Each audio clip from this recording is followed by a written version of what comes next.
Tuhan bersamamu dan bersama rohmu. Inilah Injil suci menurut Lukas. Dimuliakanlah Tuhan.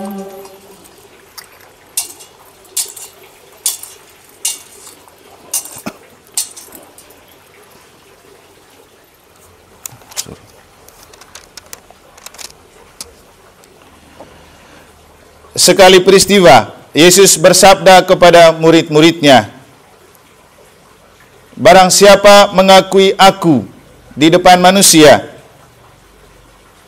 akan diakui pula oleh Anak Manusia di depan para malaikat Allah. Tetapi barang siapa menyangkal aku di depan manusia, ia akan disangkal pula di depan para malaikat Allah.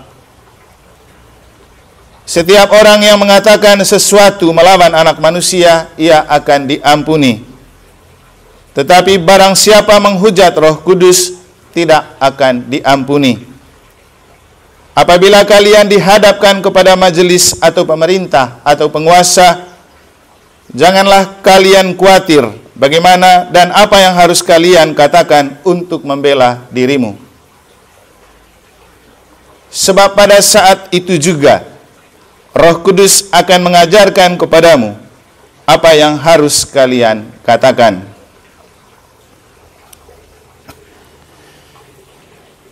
Demikianlah sabda Tuhan. Terpujilah Kristus.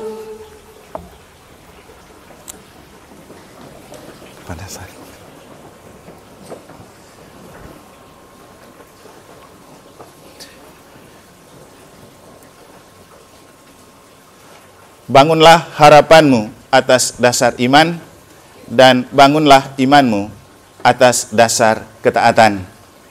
Yang saya kasihi, Romo Deken, rekan-rekan imam, para suster, Bapak Ibu saudara-saudari sekalian, umat beriman Dekenat Bali Barat, yang saya kasihi dalam Tuhan dan Bunda Maria.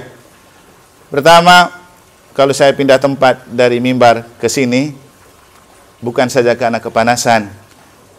Memang Romo Deken sangat memahami itu, lalu dia bilang khotbahnya pindah ke altar saja.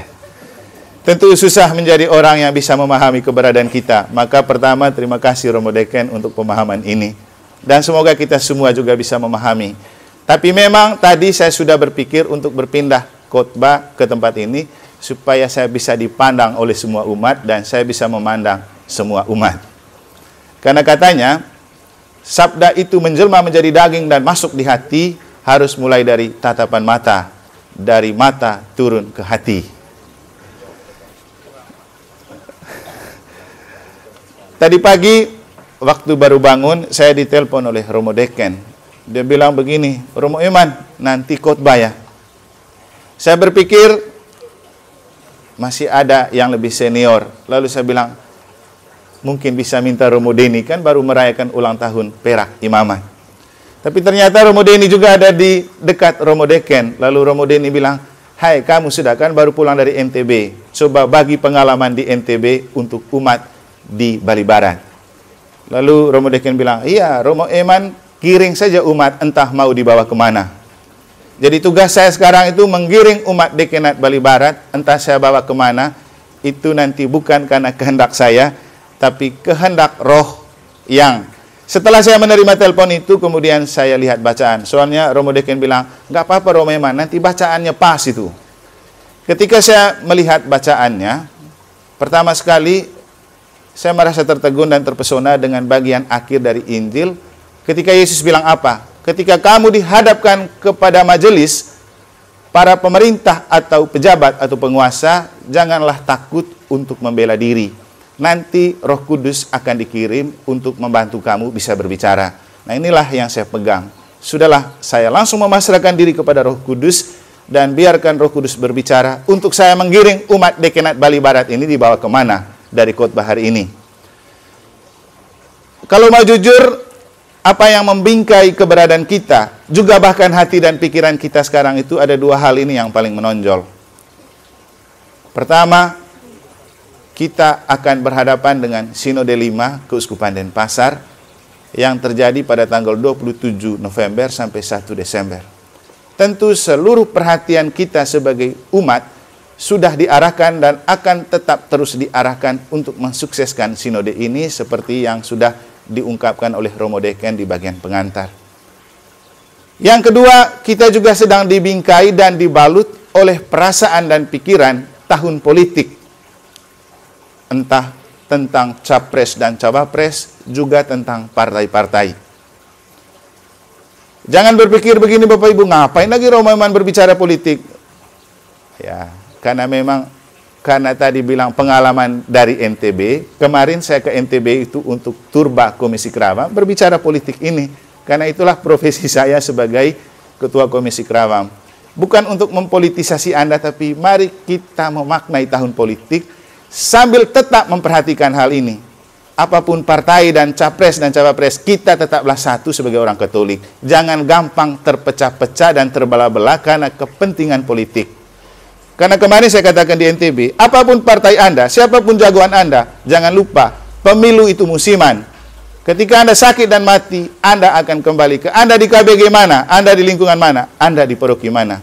Jangan karena kepentingan politik, Anda lupa KBG, Anda lupa lingkungan, Anda lupa paroki. Ketika kita sakit dan mati, bukan orang partai yang datang melihat kita, tapi teman-teman keluarga di KBG dan lingkungan. Maka, saya berpesan kepada mereka, mari kita bersakramen politik dengan tetap memperhatikan prinsip ini. Solid ke dalam, solider keluar. Dan ini kata-kata yang diungkapkan oleh Romo Deni waktu kita melakukan prasinode dekena di Bedugolia, Romo Deken ya. Salah satu hal yang dikemukakan adalah bagaimana kita bangkit dan bergerak untuk mewujudkan gereja sinodal, persekutuan, partisipasi, dan misi dengan memperhatikan tetap solid ke dalam, solider keluar. Apa artinya? Menjaga persekutuan di dalam gereja itu nomor satu.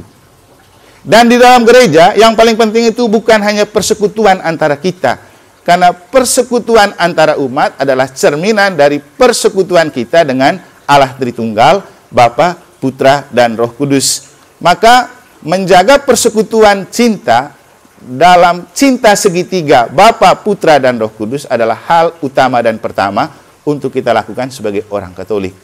Jadi cinta segitiga, segitiga cinta Allah Bapa, Allah Putra, dan Allah Roh Kudus, bukan cinta segitiga. Maka pada kesempatan ini yang ingin saya ajak adalah bagaimana kita membangun solid ke dalam dan tetap solider keluar sebagai orang Katolik yang memang 100% Katolik, 100% Indonesia. Untuk menghadapi dua kenyataan, Sinode kelima dan tahun politik. Kita akan mengacu pada dua bacaan suci yang telah kita dengar. Agar kita punya soliditas yang kuat, kesatuan cinta dengan Bapa, Putra, dan Roh Kudus juga di antara kita sebagai anggota gereja, maka satu prinsip yang perlu yang dimiliki adalah harus punya iman. Kalau tidak ada iman, kita tidak akan mencintai persekutuan. Maka iman yang tangguh itu harga mati. Dan tentang iman yang tangguh sudah kita geluti tahun 2019 dari Sinode 4. Bagaimana membangun iman yang tangguh. Nah, pertanyaan sekarang, tangguhkah iman kita ketika kita memasuki Sinode 5 dan ketika kita dibentur oleh kepentingan politik yang dalam arti tertentu, kita punya politik ini menganut falsafah divide et impera, politik pecah belah. Jangan sampai kepentingan politik memecah persatuan kita sebagai orang Katolik. Tetaplah solid ke dalam. Dan soliditas ke dalam hanya akan terjadi kalau kita menjaga persatuan dengan Bapa, Putra, dan Roh Kudus. Yesus bilang apa dalam bacaan Injil? Siapapun yang mengakui aku di dunia, di hadapan manusia, malaikatku akan mengakui dia di hadapan Allah. Siapa yang menyangkal aku di dunia, malaikatku akan menyangkali dia di hadapan Bapa. Nah, Bapak Ibu, kadang-kadang kepentingan politik dan pelbagai macam bentuk gesekan hidup kita membuat kita lupa Tuhannya.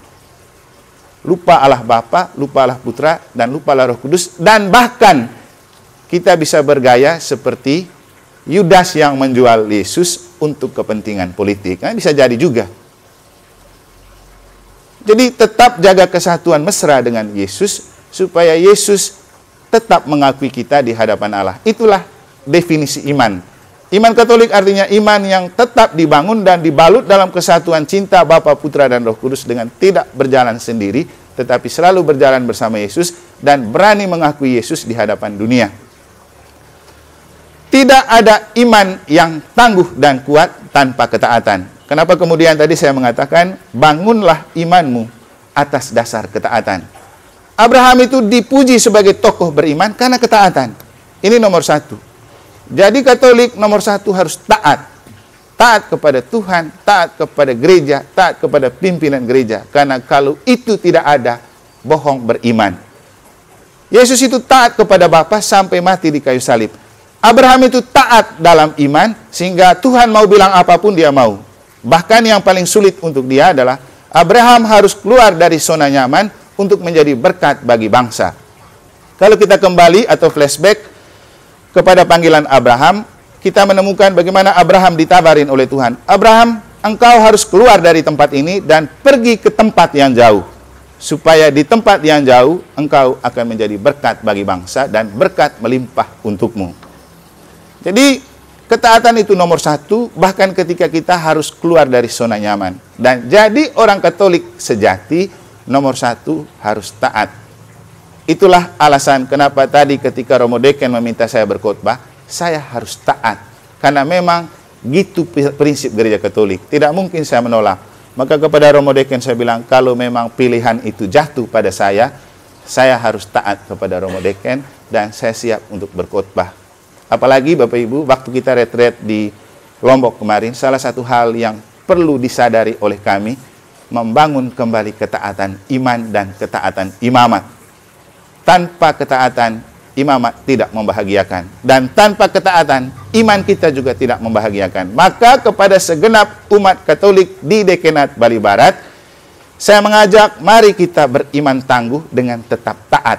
Taat kepada Tuhan, taat dalam hidup beriman, taat dalam hidup menggereja. Tanpa itu, iman itu omong kosong. Yang kedua, kita perlu membangun harapan atas dasar iman. Dan inilah yang kita coba belajar dari Abraham ketika Santo Paulus memuji Abraham sebagai tokoh beriman yang membangun harapan atas dasar iman. Kata orang bijak, dum spiro spero. Selagi Anda bernafas, silakan Anda berharap. Dan kita bernafas setiap saat. Apakah kita mampu membangun harapan ketika kita menarik dan menghembuskan nafas? Bapak Ibu, membangun harapan beda dengan membangun optimisme. Pemerintah selalu mengajak untuk kita membangun masa depan bangsa. Indonesia emas, Jembrana emas, dengan optimisme tinggi. Itu benar. Tapi sebagai orang beriman Katolik, kita tidak hanya membangun optimisme, kita membangun harapan. Karena optimisme dibangun di atas dasar profesionalitas dan modal dana. Tapi kalau harapan, kita membangun sesuatu yang ingin kita raih atas dasar iman dan modal doa. Maka memiliki iman untuk membangun harapan itu perlu. Dan tidak ada iman yang kuat tanpa kita berdoa dan mencintai misa. Nah, ada dua kenyataan yang akan kita hadapi. Satu, mensukseskan Sinode 5. Dua, mensukseskan tahun politik. Tetap kita memasuki kedua kenyataan itu dengan modal iman. Kita membangun harapan untuk mensukseskan Sinode 5 dengan dasar iman. Kita membangun dan berharap mensukseskan tahun politik atas dasar iman. Dan bahkan kita membangun harapan untuk Tuhan segera menghentikan peperangan di Gaza, seperti yang disampaikan oleh Romo Deken, atas dasar iman. Tidak ada yang mustahil bagi Tuhan, tidak ada yang mustahil bagi orang yang percaya. Ingat prinsip Bunda Maria. Ketika ia menemukan sebuah kenyataan yang mustahil terjadi atas dirinya, saat ia ditawarkan untuk mengandung dan melahirkan Yesus, dia merasa itu mustahil. Dia bilang apa? Bagaimana mungkin hal itu terjadi karena aku belum bersuami? Tapi kemudian malaikat Tuhan bilang apa? Jangan takut hai Maria, sebab anak yang akan kau kandungi dan kau lahirkan itu akan disebut kudus anak Allah. Dan roh Tuhan akan menaungi engkau. Setelah mendengar itu, Maria bilang apa? Ingat moto tabisannya Romo Liber, fiat voluntas tua. Aku ini adalah hamba Tuhan, terjadilah padaku menurut kehendak dan perkataanmu. Bapak Ibu, Mari kita membangun harapan atas dasar iman sambil membiarkan kehendak Allah terjadi. Mari kita terus membangun iman atas dasar ketaatan. Semoga Tuhan memberkati.